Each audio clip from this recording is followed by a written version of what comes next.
Welcome to Luca and Miguel. Enjoy the video. You're starting now, go to Settings, then Accessibility, then VoiceOver. If VoiceOver is on, single tap an item to highlight it and double tap to activate. That toggles the switch. If touch gestures feel reversed, use Siri and say, "Turn off VoiceOver" to immediately disable it. Once done, make sure the VoiceOver switch reads off.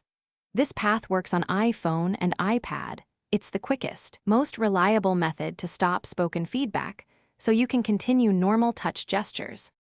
Now handle the middle steps. Verify the accessibility shortcut so accidental toggles stop happening.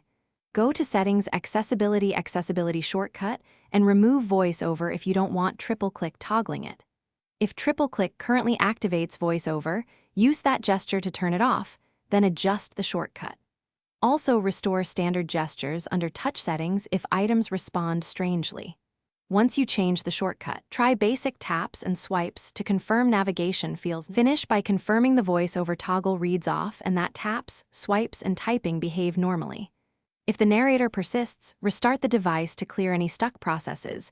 That often resolves persistent speech. If restarting fails, check for any configuration profiles, accessibility shortcut settings, or pending OS updates and install updates before trying again. One key troubleshooting tip. If VoiceOver won't stop, temporarily connect to a computer and use Finder or iTunes to back up and restore settings. That reliably removes stubborn accessibility state.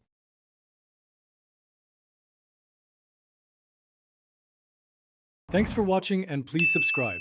It's the best investment you'll ever make.